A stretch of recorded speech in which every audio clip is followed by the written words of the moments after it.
Денеска ја одржавме 14-тата седница на Советот за безбедност. Инаку прва во овој нов состав, да го наречам, со двајца нови членови од редовите на оние кои доаѓаат по функција за членови на Советот. Имено тоа е прво председателот на владата Ковачевски, кој доаѓа на место на поранешниот премиер Заев за член на Советот, и министерката за одбрана Петровска, која доаѓа на местото на поранешната министерка за одбрана Шекеринска.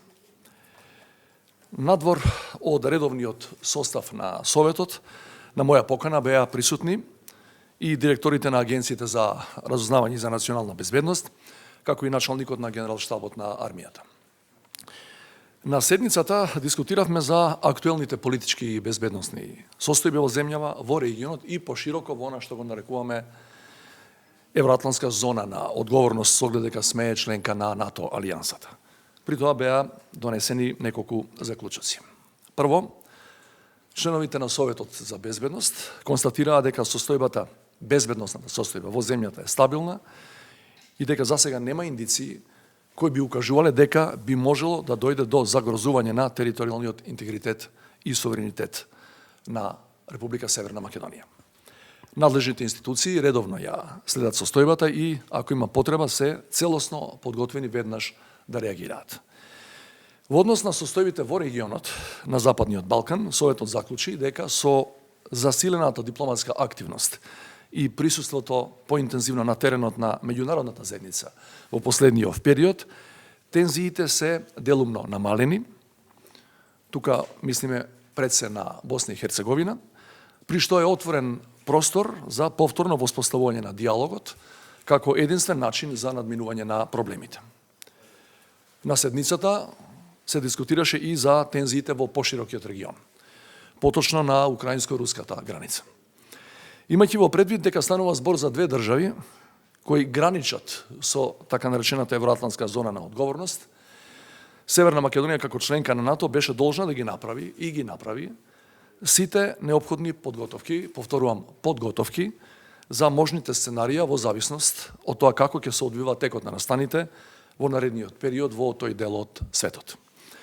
Во таа смисла ги поздравуваме дипломатските напори кои се одвиваат на различни нивоа, кои ги преземат главните фактори во меѓународната заедница, со кои им се дава шанса на диалогот и на преговорите, а не на оружјето и на воинствената реторика. Во таа смисла, во тој дел од светот има мали, засега символични знаци за деескалација на реториката во изминативе неколку денови, но се уште е рано за прогнозирање како ќе се одвиваат настаните понатаму, затоа што во моментов тој дел од светот се уште останува потенцијално високо ризична зона. Тоа е. Повелете ако имате прашања. Да. Председателе, во однос на последните политички случувања во земјави и регионот, по вашата средба со македонците од Бугарија имаше многу остра реакција од бугарското МНР, прилично остра, би рекла, реакција. Како вие гледате на таквите сигнали кои што беа испратени за вашата средба? Па јас дадов и јавно соопштение, практично и коментар на тоа соопштение. Морам да ви кажам дека ми изненади, затоа што во тоа соопштение, освен констатација, немаше субстрат, немаше аргумент. Дали некому воопшто пречи самата средба, затоа што од соопштенијата кои јас ги дадов, изјавите кои ги имавме јас и луѓето кои беа кај мене на средба, произлегува за што сме зборували и тамо нема апсолутно ништо спорно. Ниту една точка и запирка од изјавеното, од моја и од страна на моите соговорници, не оди контра договорот од 2017 година. Ниту една точка и запирка. Ако некому пречи самата средба на председателот на Република Северна Македонија со македонци било каде од светот, тоа е друга работа и тоа не е мој проблем и не би требало да биде наш проблем.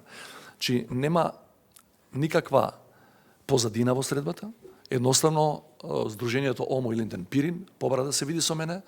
Јас досега во 2,5 години, додека сум на оваа функција, немам одбиено никого, ни здружение, ни поединец кој сакал да се види со мене.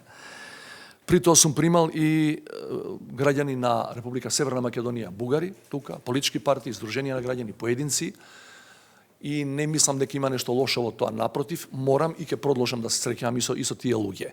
Од друга страна, мојот колега претседател Радев во повеќе наврати прими граѓани на Северна Македонија со бугарско самочувство кои живеат тука, ги прими во Софија и апсолутно не гледам што е проблемот и во таквите средби.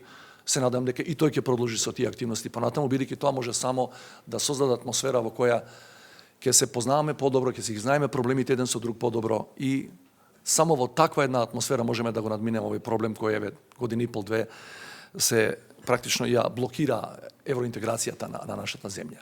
Во овој контекст, дали вие како шеф на државата ќе застанете во одбрана на нивните права со оглед на тоа дека бугарската држава ги негира како Тоа е едно од прашањата кои го разговаравме со македонците на самата средба и на нивното директно прашање мојот одговор беше директен.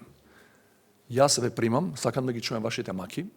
Ако имате во иднина потреба, повторно ќе се видиме. Меѓутоа, во смисла дека јас сега ќе им наложувам на бугарските институции, влада, држава и така натаму, судови, да направат нешто во смисла на заштита на вашите права, тоа од мене немојте да го очекувате. Зошто? Затоа што за бугарските граѓани, за бугарските државјани се надлежни институциите на Република Бугарија.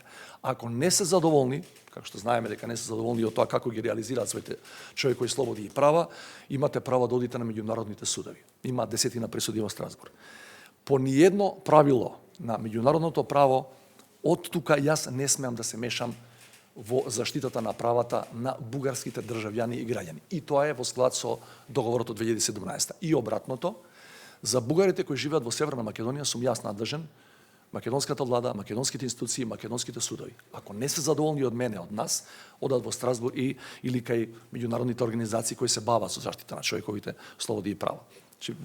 Тоа се правилата, им реков, јас можам да ве лажам. Јас можам да добивам популистички и, не знам, поени, рейтинг во јавноста да градам и да кажам, јас сега ќе ви помогнам тоа што не сте го направиле до сега, наместо бугарските институции, јас ќе ви ги овозможам тие право. Тоа би било огромна измама од моја страна и не сакам да играм дупло со тие луѓе кои се прилично измачени во трагањето по своите човекови слободи и права децении наназад. Значи, моето овластување, надлежност од оваа позиција на која сум е до тука. Тоа го очекувам се разбере и од секој друг претседател на некоја друга држава, каде што живеат македонци кои ќе сакаат да си ги остварат своите права, тие таму институции се надлежни за нивните права, не јас. И обратно. Господин председателя, дали на кој начин е подготвена Северна Македонија да одговори на руската пропаганда и дали се лоцирани и кои се центрите за ширење на дезинформација и руска пропаганда во Северна Македонија? Во тој дел би требало, ако коментирам јавно, би требало да навлезам во она што значи чувствителна или класифицирана информација. Се разбира дека извори на дезинформации, кои не доаѓаат само од изворот кој ви го лоцирате, многу други места, не само држави, туку и ентитети, групи и поединци низ светот, ние ги лоцираме со помош на нашите сега многу поуспешно нашите партнери и сојузници во НАТО алијансата. Меѓутоа, нешто во таа мерка си се презема. Меѓутоа не можам да бидам специфичен, не можам да конкретизирам во таа смисла, бидејќи постојат активности насочени кон нашата држава, кои не се во склад со нашите национални државни интереси, кои се обидуваат именно тоа да го поткопаат. Постојат здружени активности и напори на нашите институции да го неутрализираат или оневозможат тој пробив и јас мислам дека до овој момент со поддршка, повторувам, на нашите сојузници во НАТО, ние сме прилично успешни во таа смисла. Значи, тоа постои. Пропаганда која вели не ви треба Западната алијанса, не ви треба НАТО, не ви треба Европската унија, постојат. Од 2018-та, од нашиот референдум за промена на името, тие притисоци, тој тип на пропаганда е, сега ги нарекуваме и хибридни закани, така натаму се засилени, меѓутоа ние сме исто така засилени со капацитетите кои ги имаме во таа сфера, затоа што во многу ни помага членството во алијансата и експертизата и секоја друга поддршка и размената на информации се разбира која добиваме од таму. Така што постои, работиме против тоа и мислам дека сме релативно успешни. Знаете дека и најголемите и најмоќните држави на светот не можат да спречат, не знам, влијание во нивни избори, да не набројам држави, ги знаеме сите. Јасно е дека влијание во таа смисла имало и ќе има, меѓутоа мислам дека сме многу подобро екипирани и оспособени со внатрешните капацитети да го неутрализираме тој притисок. Президент, моето прашање ќе биде на албански.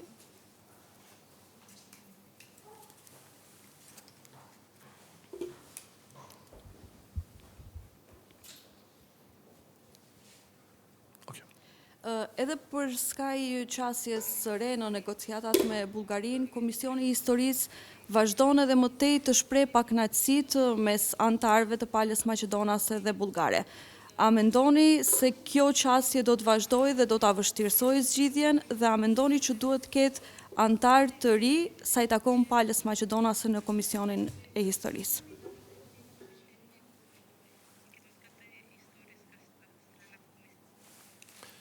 Знаете дека изјавите во смисла на кадровската постава и во Софија и во Скопје, ги знаете изјавите на нашиот министер, нивната влада, нивната комисија е нивна надлежност, за нашата комисија ги знаете најавите во однос на кадровскиот состав и јас сакам да апострофирам нешто друго. Новиот пристап кој премиерот Петков го промовираше кога дое во Скопје беше прилично поразличен од досегашниот. Во изминатава година и пол акцентот на инсистирање на Софија, се разбира, беше премногу ставен на комисијата составена од историчари. И де факто, иако тоа не го пишува во договорот од 2017, билатералниот меѓу нас, де факто историјата или усогласувањето, како велат тие, околу тие така наречени заеднички точки, заеднички места во историјата, беше предуслов за почнување преговори за членство во Европската унија. Новиот пристап кој го поздравивме сите, и ние тука во Скопје, и меѓународна заедница и Брисел, подразбира историската комисија да биде само една од 5 комисии кои ќе работат и врз основа и на напредокот во останатите работни групи или комисии, освен во историската, ќе се проценува тоа дали Северна Македонија до крајот на ова председавање на Франција ги исполнува условите или заслужува да биде држава која ќе ги почне преговорите после 17 години чекање со статусот на кандидат. Она што мислам дека ја отежнува и ќе ја отежнува работата на историската комисија и ќе ги обременува вкупните билатерални односи. Независно што направивме 5 комисии, купно, освен историската, е реториката која се слуша од време на време од членови на историската комисија од Софија, кои на дневна основа се обидуваат уште пред да се сретнат со своите македонски колеги, да наметнат какво треба да биде решението во работењето на таа комисија. Значи, мој совет е до сите тие помалку зборување по медиуми, помалку прејудицирање на исходот од работата на таа комисија, а повеќе резултати конкретни, но само низ рамноправен диалог со нивните македонски колеги. Председателе, како гледате на иницијативата за намалување на бројот на пратеници од 120 на 90?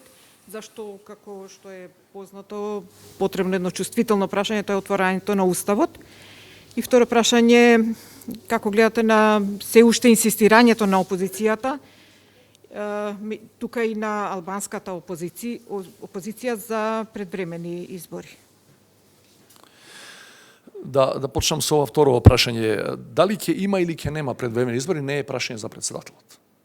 Че ако ме прашувате како граѓанин, јас тој го коментирав неодамна, иако не ми е надлежност, веројатно сите ние што живееме тука заслужуваме една година и да немаме избори. Што знаете, од 2015 имавме постојано некакви избори, вклучително и референдумот кој е еден вид на избор 2018-та.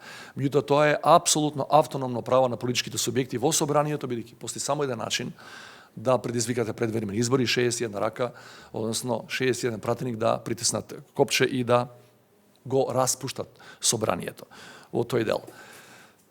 Навистина не би сакал да навлегувам во тој дел повеќе. Во делот на намалување на бројот на пратеници, секој пат е добро да се рационализираат трошоците кои државата ги прави. Не зборам за конкретната иницијатива. Познато е дека ние имаме гломазен државен апарат. И собранието влегува во тој државен апарат.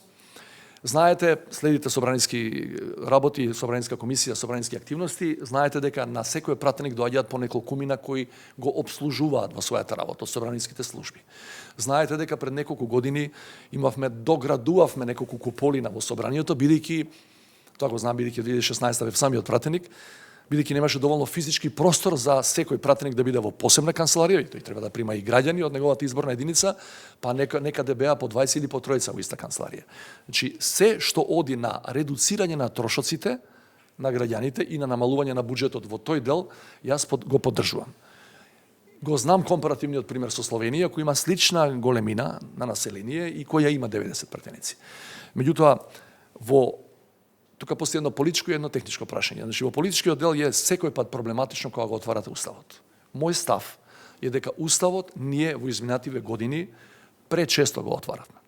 Уставот не треба пречесто да се отвара. Уставот треба да се отвара кога навистина има причина за тоа. И другиот дел, во кој имате политички субјекти кои веќе сега најавуваат дека можеби не само тоа дали ќе се намалува бројката на пратеници од 120, Устав вели 120 од 140 може да биде, на 90, туку вели и некои други прашања. Би може да е тоа. Уставот е практично на инсистирање на Софија веќе сега на дневен ред кога би се менувал ако ние, не некоја страна да ни наметне, ако ние решиме да ги вметнеме и бугарите во Уставот. Така што сензитивно е прашањето. Прашање дали сега ни треба било какво отварање на Уставот, ако ме прашате мене, не ни треба. Сега на Република Северна Македонија не и треба преотварање на највисокиот правен акт. А понатаму, меѓутоа само со апсолутен консенсус на сите политички фактори во собранието би требало да го направиме тоа. Океј, благодарам. Минуваме на прашањата кои што ги добивме електронски. Имаме електронски неколку прашања. Имаме две прашања од Миријана Трпческа од Нова ТВ, бидејќи едното се однесува на реакцијата од бугарското МНР, овој пат ќе се задржиме само на првото прашање. А тоа е дали на состанокот е дефинирана официјалната позиција на Северна Македонија визави случувањата во и околу Украина, вклучувајќи и можноста за испраќање на војници под знамето на НАТО или на други сојузнички мировни или воени мисии. Би било добро да го расчистам, да го разјаснам тој став ако на некого не му е јасен до сега. Претпоставам дека има и делови од медиумската сфера на кои тоа не име до крај јасно. НАТО како алијанса до сега нема донесено одлука за свое борбено учество во Украина. НАТО, ова вториот дел веројатно не го имате чуено, од ниту една земја членка до сега, незин политички представник, НАТО ниту ќе донесе, нема ниту да донесе одлука за борбено учество на алијансата во Украина. Сосема независно како ќе се одвива развојот на настаните таму. Зошто?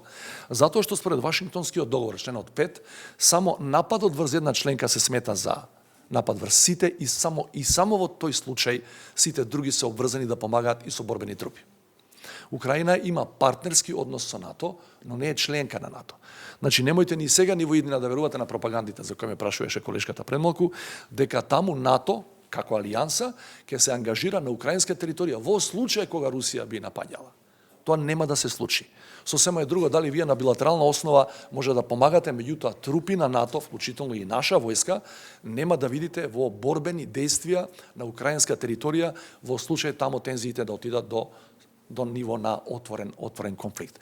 Значи, тоа е нашиот став. Но зошто сега ова го правиме до сега? Постои една фраза во НАТО се користи, се нарекува генерирање на сили. Секоја сериозна организација, НАТО е сериозна организација, и секоја организација која има силна милитарна компонента во себе си, НАТО е тоа, во случај на кризи на своите граници, кои може да ескалираат во нешто покрупно, посериозно, е должна да разработи неколку сценарија. И тие велат, во случај да има ваков ниво на конфликт, што вие ќе понудите као членка на НАТО, на што сте обврзани. Чи само во таа смисла се зборува за подготвеност или кревање на нивото на мобилност на армијата. Но не, ниту било, ниту ќе биде во смисла да се учествува со борбени трупи на територија на држава која не е членка на алијансата. Немој да заборавате, ние уште бевме кандидат за членство во НАТО, бевме 20 години присутни во Авганистан, меѓутоа откако тамо заврши по падот на талибанскиот режим. Ние бевме во некои формации со некои други членки на НАТО 10 години во Ирак, меѓутоа тамо отидовме по падот на режимот на Садам Хусеин. Значи не бевме таму да војуваме. Само ако се случи напад на земја членка на НАТО од Балтикот до долу, а Украина не е членка, можеме да разговараме и за такви верзии и варијанти, што во таа ситуација, бидејќи тогаш ќе се постави на дневен ред и прашањето за имплементација на членот 5 од Вашингтонскиот договор, кој подразбира, ако е некој од нас 30 членки нападнат, дека ние мораме да дадеме помош. И тоа важи и некој не да може нас да не нападне. Сите други ќе мораат да ни помагаат и со борбени трупи. Уште едно прашање од Јовица Пауновски, дописник на БТВ Бугарија во Скопје. Дали на Советот за безбедност се разговараше за тема Бугарија и со какви ставови или предлози ќе отпатувате за Софија, кои ќе бидат темите на кои ќе разговарате со претседателот на Бугарија Румен Радев? Накусо на Советот за безбедност не се разговараше воопшто за односите со Бугарија. и средбата со господинот Радев имаме минимум едно месец дена до таа средба, значи подготовките не се ни почнати за тоа, да знам кои теми би се дискутирале и воопшто каква била агендата на таа посета. Се уште е рано, наредниве денови, недели, веројатно ќе влезат кабинетите во таа дискусија, како да ги пополниме тие би требало да бидат 2 дена од мојот престој во Софија. Благодариме. Благодарам.